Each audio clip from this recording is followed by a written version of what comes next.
Hey, I'm Keith, host of Sports Vibes TV, and I'm coming at you with another Knicks video. It looks like there's a Knick who isn't expecting to return, and that's what I'm going to dive into today. But before I get into it, make sure you hit that subscribe button and the bell icon, that way you're notified whenever I drop a new video. So with that being said, let's get into it. I was searching the web and I stumbled upon this article written by Alex Wolf, and he was kind of dissecting a Ian Bagley quote, which vaguely pointed out that a player that was a free agent was not expecting to return to the team due to a regime change. So what I'm going to do is I'm going to read the quote for you guys. That's just so you guys know what I'm referencing.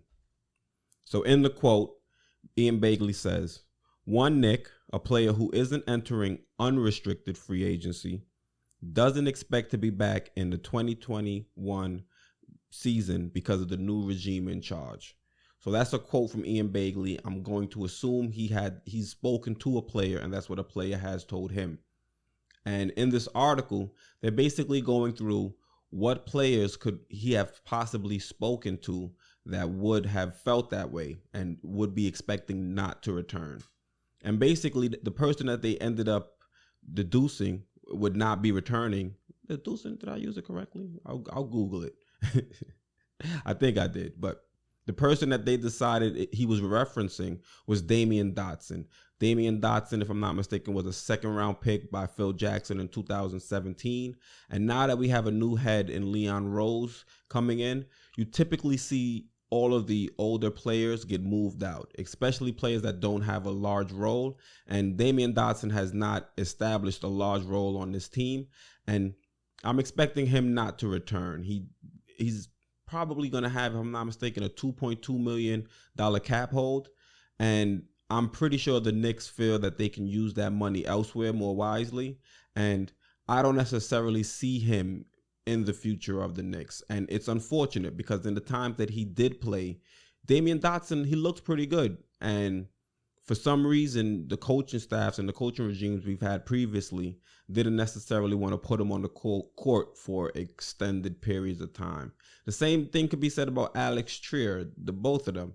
They were both young players on our bench that probably could have blossomed or become bigger players or established or carved bigger roles on the team if they were given, a fair shot. So hopefully he ends up moving on to an organization that's actually going to utilize his talents, because he was a talented player. I know a lot of you guys have probably watched the few games or the few minutes that he's played, and you've said, okay, he's got a little something.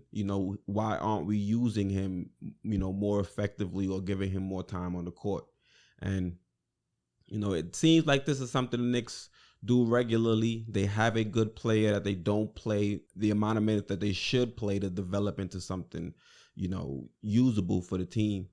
And for example, Trey Burke was a player that you could say is similar to Trier, similar to Dotson, was a smaller guard that sat on the end of the bench. And now that he's moved on to another team, he's starting to blossom. So I don't want to say I hope that doesn't happen for Damyean Dotson, because I wish him nothing but the best. But I just hope the Knicks aren't in the same scenario where we didn't invest the necessary resources into our own talent and they move on to greener pastures elsewhere. So let me know what you guys think. I know Damyean Dotson had a small cult following within the organization, and it was kind of like Clay Anthony Early. Clay Anthony Early didn't show us much, but he still had like a small cult following. So if you guys are part of that little cult following, let me know down in the comments. Make sure you like and share the video. All right. Once again, this is Keith. I'm the host of Sports Vibes TV, and I'm out.